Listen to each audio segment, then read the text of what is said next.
नमस्कार, दैनिक shift time में आप सबका स्वागत है। मैं रश्मि शर्मा, कैमरामैन शुभम भगत के साथ। दर्शकों, इस समय हम गवर्नमेंट मेडिकल कॉलेज के बिल्कुल बाहर हैं, जहां हमारे पीछे एक परिवार खड़ा है। बात यह है कि बार बार आवाज़ उठाई जाती है डेली वेजेस के अधिकारों के लिए, डेली वेजेस के हक के लिए, चाहे वो पीडीडी हो चाहे वो पीएचई हो। लगातार काफ़ी सालों से उनकी मांग रही है। सरकारें आती हैं जाती हैं, पर उन लोगों को कहीं ना कहीं आज भी उनको हक से वंचित रखा गया है। और लगातार हम बताते भी आए, जो पीडीडी हमारे नीड बेसिस यानी कैजुअल लेबर या नीड बेसिस लोग हैं, कई बार उनको अपनी जानों से हाथ भी धोना पड़ता है या वो ज़िंदगी और मौत की जंग भी लड़ते हैं। पर सवाल ये बड़ा खड़ा होता है कि अगर वो प्रशासन के माध्यम से जनता को सर्व कर रहे हैं तो उनका क्या गुनाह है।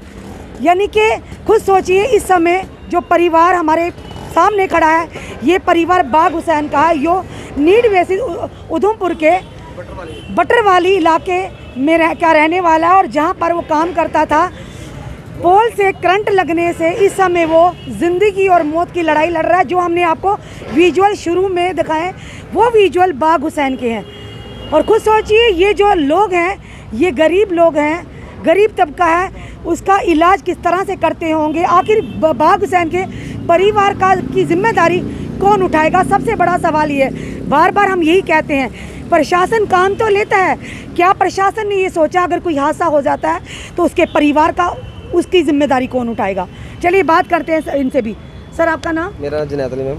जुनैद जी, क्या पूरी बात रही, क्या मैम मसला ये है, वो 4 बजे यहाँ नीड बेस पे काम करता था, उसको 4 बजे ऑन ड्यूटी चढ़ाया और 2 पक्के मुलाजिम हैं जो वो स्पॉट पे खड़े हैं। इसको तार पे चढ़ाया जा ऊपर, इसको करंट लग गया।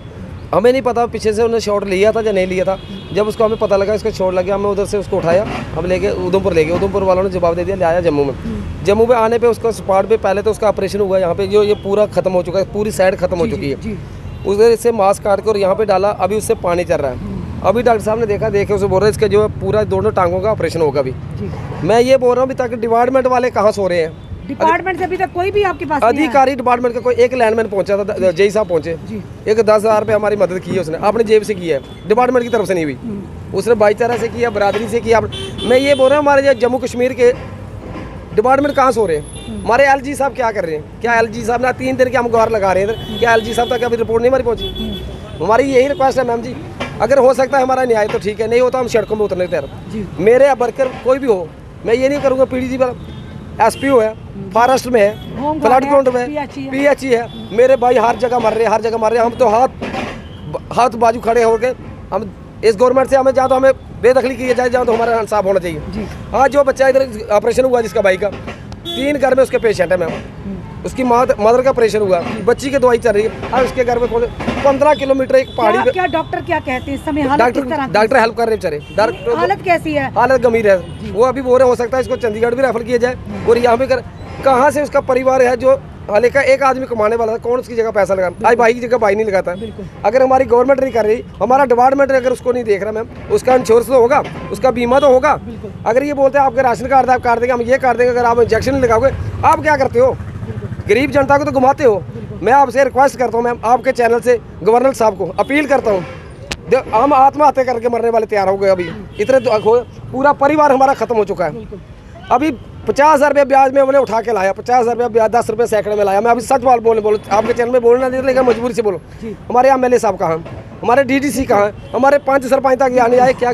एक गाँव के लोग हैं। आपसे मैडम यही रिक्वेस्ट है हमारे एलजी साहब और गवर्नर साहब से, डीसी मैडम उधमपुर से। मुझे एक बात है, डीसी मैडम को अभी तक पता नहीं होगा, अगर पता होता वो हमारी यहाँ तक पता लेती। बड़ा अच्छा काम कर रही है, बहुत अच्छी मैडम को, उसको पता चलना चाहिए, वो गरीब की हेल्प करती है। कोई नहीं, आपकी ये वीडियो हम जरूर मैडम जी ये रिक्वेस्ट है, हमारे प्रधानमंत्री को आवाज़ आनी चाहिए।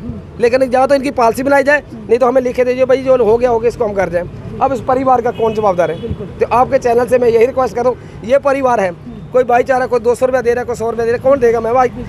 एक तो ये लॉकडाउन पे है, लोग ऐसे मर गए हैं, किसके पास पैसा है?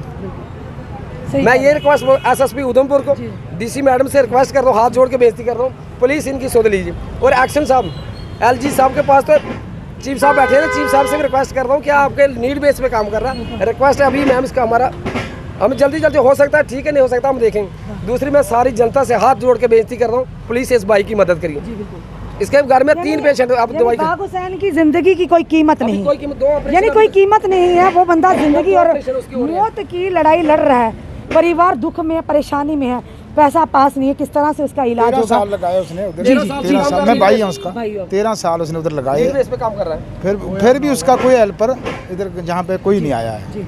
देखो हमको यही दुख है उसका, बाकी तो पैसा मदद लोग कितनी करेंगे। हमारे लॉकडाउन में भी वो काम कर रहा है, बिल्कुल। ऐसे भी लॉकडाउन में उसने कोई छुट्टी नहीं लगाया बीच में। हाँ, दूसरी बात मैं एक रिक्वेस्ट करता हूँ, जो हमारे भाई किसी भी डिपार्टमेंट में नीस बेड पे लगे, इनके के हाथ जोड़ता हूँ, अपने परिवार को देखो और भीख मांग लो, गवर्नमेंट को छोड़ दो। हमें इंसाफ नहीं मिले, हमारे भाइयों की जान बहुत चले गई। बिल्कुल, क्योंकि हमारे जितनी बार भी हमने देखा, बिल्कुल मैं जितने भी भाई है किसी डिपार्टमेंट में है, उनसे रिक्वेस्ट करता हूँ, आप बड़े हो मैं छोटा हूँ, प्लीज अपनी जान क्योंकि आपकी जानों की कोई जिंदगी आपकी कीमत जानों की नहीं है। कोई क्योंकि जिंदगी हमने काफी दफा अपनी जनता तक रिपोर्ट रिपोर्ट राशन कार्ड का होगा मैम, उसको बोलेगा आप इंजेक्शन लगाओ, आपका राशन कार्ड चलेगा। हमारे लिए हमारी निकेल कस रहे, अपनी निकेल खुली छोड़ी हुई है। हमने काफ़ी दफ़ा आपको रिपोर्ट दिखाई है कि जो भी लोग इस तरह जिनकी मृत्यु हो जाती है ऑन ड्यूटी पर, मैक्सिमम हमने देखा वो डेली वेजर, कैजुअल लेबर या नीड बेसिस ही होते हैं। अगर इस तरह के आप काम करवाते हो कि उनकी जान पर आ पड़े, तो फिर प्रशासन अभी कहाँ सोया है? अभी क्यों नहीं बाग हुसैन के लिए प्रशासन या बड़े बड़े नेता जो बड़ी बड़ी बातें करने वाले हैं, क्या पंच, क्या सरपंच, क्या MLA, क्यों नहीं काम इंसान, गरीब इंसान की मदद करते?